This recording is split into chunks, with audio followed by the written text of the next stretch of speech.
Tom Parlo presents the appetizer from Key Biscayne, Florida. It's a dish with definite oriental overtones, ground scallops with caviar inside and soba noodles outside. Then an entree is cooked by Suzana Davila in Tucson, Arizona. It features picadillo, a favorite in Spanish-speaking countries, stuffed into roasted red peppers. Dessert is prepared by Christian Gille in New Orleans. Chocolate mousse made with whipped cream, egg yolks, beaten egg whites, semi-sweet chocolate, and orange flavoring. The executive chef at the Sonesta Beach Resort, Key Biscayne, was at taping time Tom Parlo. A New Jersey native, he was named one of the great hotel chefs in 1991 by the James Beard Foundation.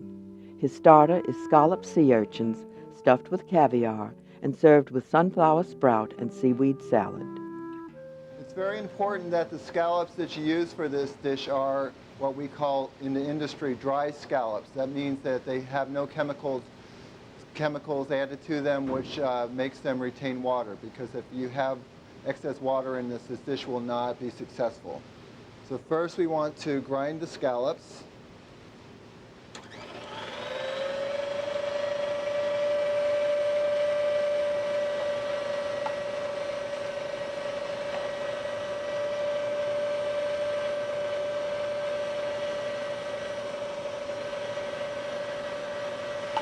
I put the bowl on top of a bowl of ice because you wanted to keep the product as cold as possible, which will also help keep all the liquids in the scallops. Carrot and zucchini brunoise is added. For the scallops, we're going to add some brunoise of carrots and zucchini and some cut chives. I have a nice simple technique for getting a very fine brunoise of the carrots and zucchini. Is I use a very sharp Japanese mandolin.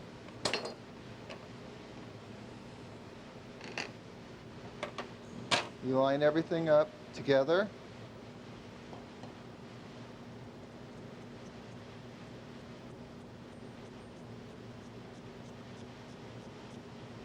After the vegetables are cut, I shock them in boiling hot water for 30 seconds, then I refresh them in cold water.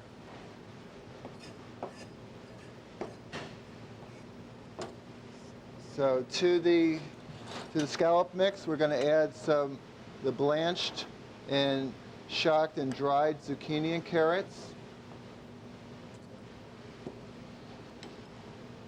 some chives. You don't want to add salt at this stage because this will cause the liquids to bleed from the scallops.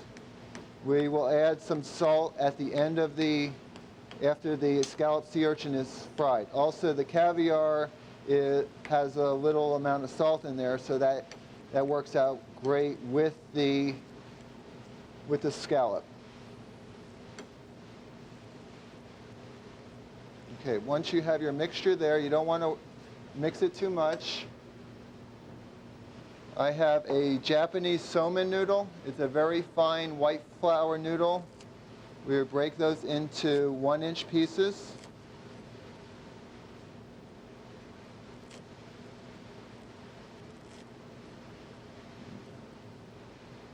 And that's what gives it the appearance of a sea urchin. Okay.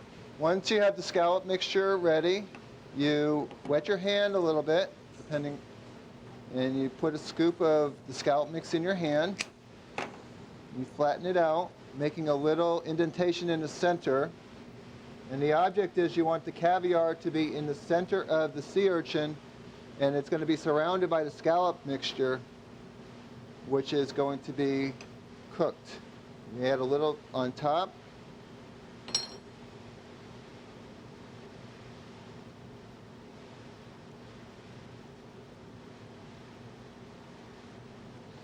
And just pinch the ends.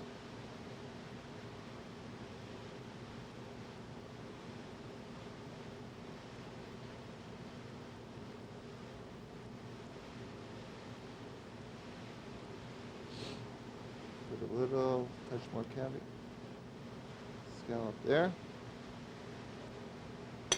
And once the caviar is in the center of the scallop, shape it nicely and roll it into the broken soma noodles.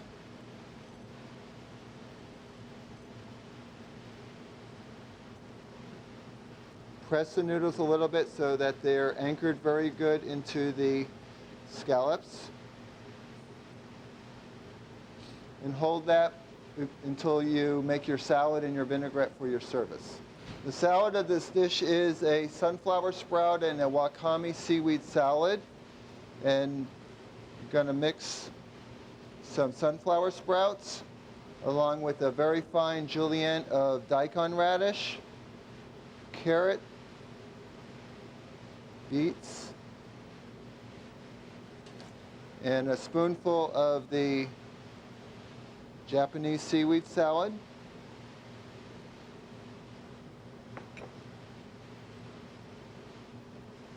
And then some sunflower seeds. The vinaigrette for the salad is a carrot and curry emulsion. I've made some fresh carrot juice. And to that, what's going to help emulsify the sauce is some carrot puree, which I took fresh carrots and they were cooked in carrot juice till they're very soft and pureed in a blender. And a spoon of curry powder.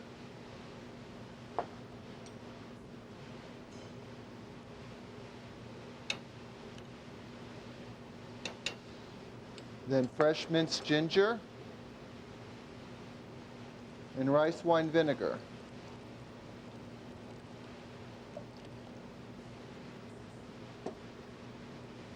We want to cover it and blend until the ingredients are combined. Then we're going to add sesame oil and canola oil.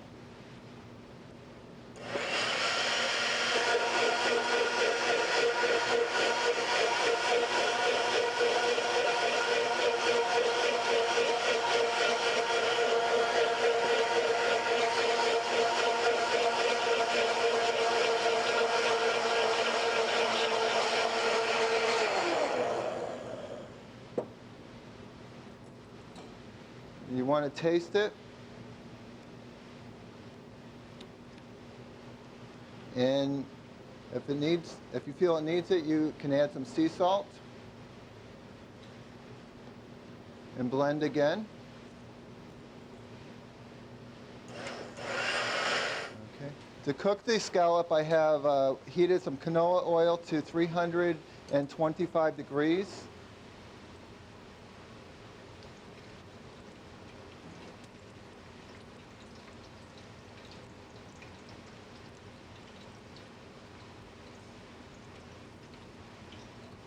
And you remember that you have the caviar in the center, so you don't need to cook the scallop completely through.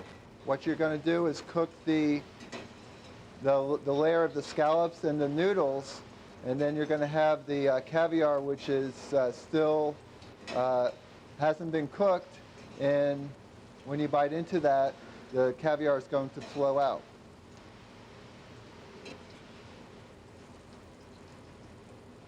After the noodles are golden brown, you remove it and put it on a plate with a towel to absorb any excess oil.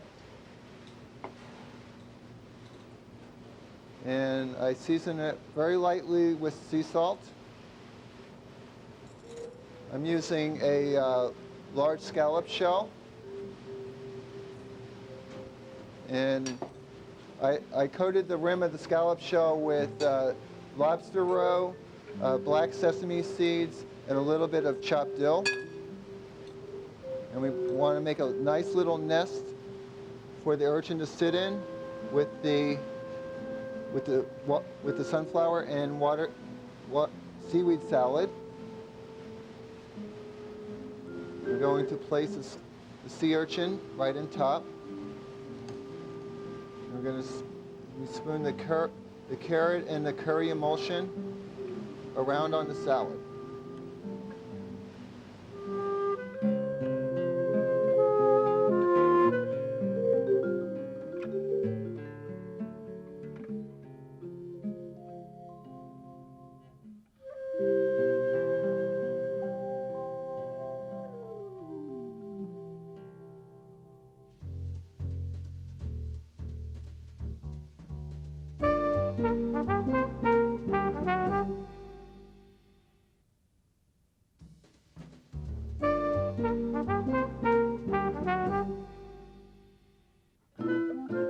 Suzana Davila was raised in Mexico and learned to cook from her family.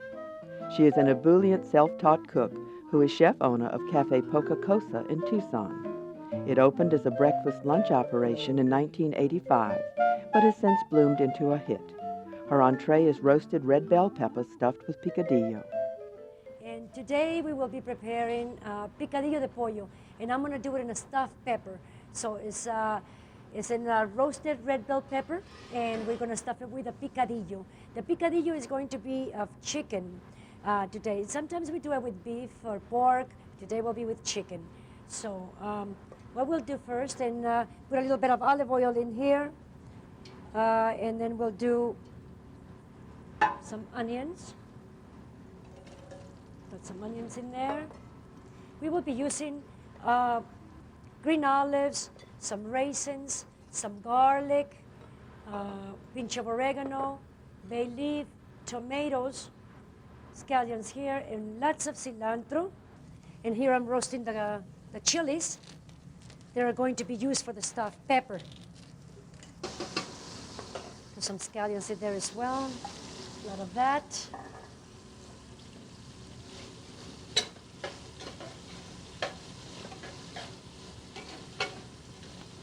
The pieces of chicken used are pre-cooked. Now we're going to throw the chicken in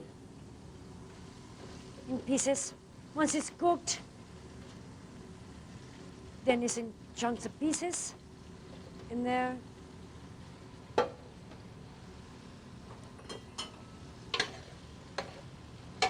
So just be a moment, and we'll throw some oregano.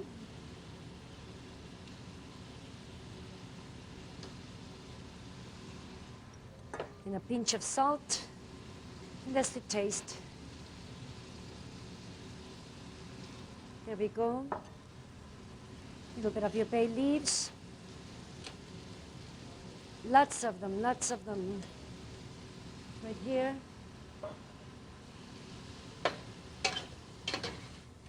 So now we're going to use a little bit of the chicken stock that you already have ready there. A little drop of that. A drop of that. I'm going to blend a little bit of the stock with a little bit of garlic here and throw that as well. Just the same stock and just garlic, a little bit of the cilantro stuck in there. Saute that as well again.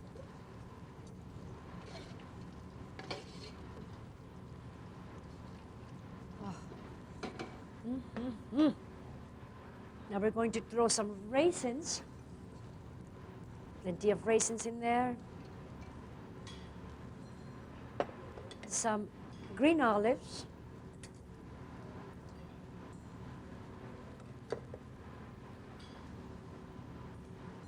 Fresh cilantro. Lots of fresh cilantro there. And now some tomatoes.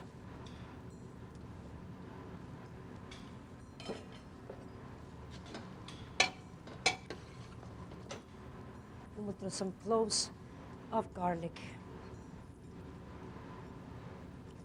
I'm going to do some whole peppercorns as well. Throw a few of them in there that I have here. Here we go. And let it just simmer a little bit. Now, you can peel a little bit of that. I sort of like the fact that it turns into, and blackens like that, and that we can use it as such. Just move it like that a little bit. Gonna open the chili.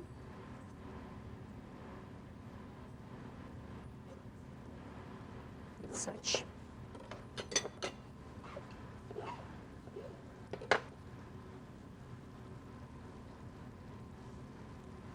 Now all my plates come out with lots of greens. Do I wait? Throw some cilantro.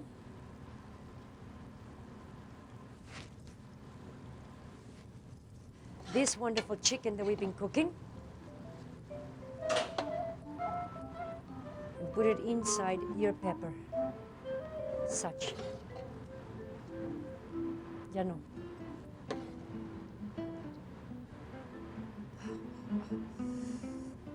Try to put it all inside there as we can.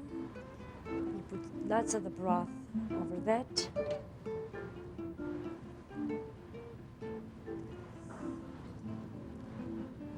Make sure you have your olives.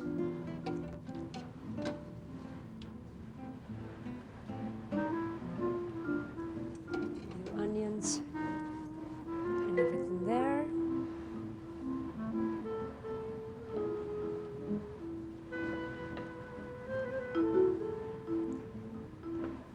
Now you can throw some more of your raisins on the side there.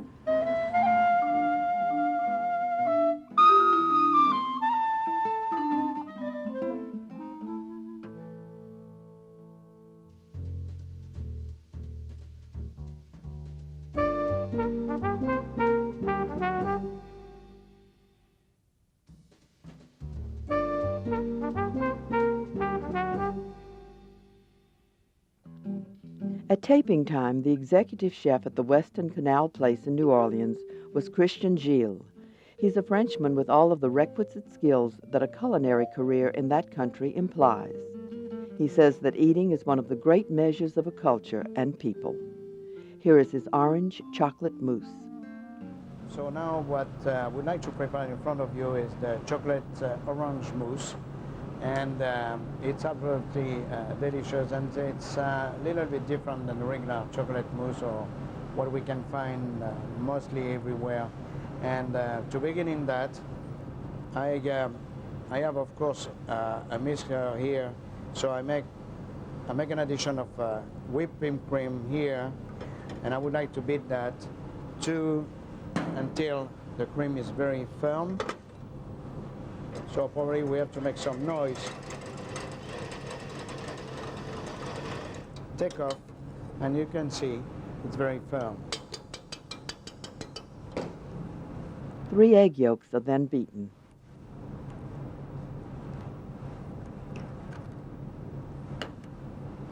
Make sure to try to keep clean your egg white, because you have to use them after that to fold in your melted chocolate. So all the time try to keep your egg white very clean. So you have to beat your eggs until they're coming like a lemon color. That's mean more or less lemon pal. To that I add the orange zest and the vanilla extract.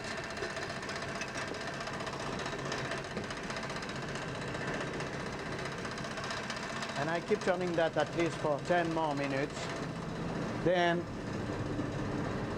of course, by question of timing, I melted already my chocolate, and I fold that in my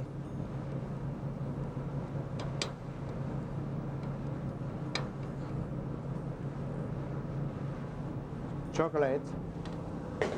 So what I have to do, I'm going back to my double boiler here and finish to mix that with my chocolate. Meanwhile, the 3 egg whites are beaten to the stiff peak stage. And I would like to show you exactly what kind of consistence of the egg white to having a nice and light chocolate mousse.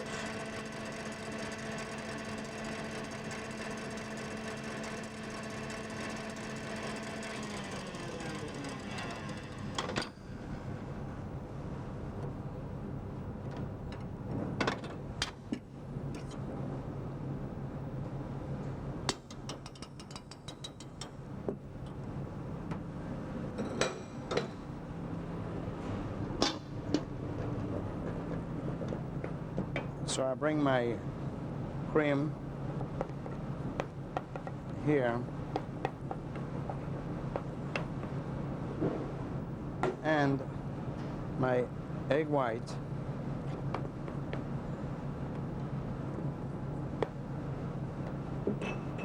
and fold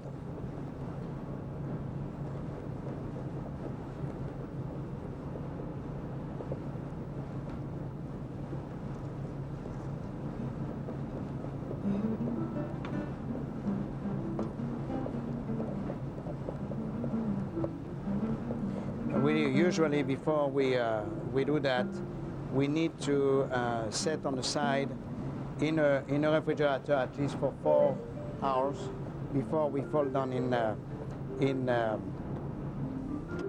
the glasses. So what we did is we prep another one here, and we set on the side here, and we decorate with a mint. And that chocolate mousse stay at least for 4 hours before we put in champagne glasses or another dish you want to serve that and use that to make sure it's very firm.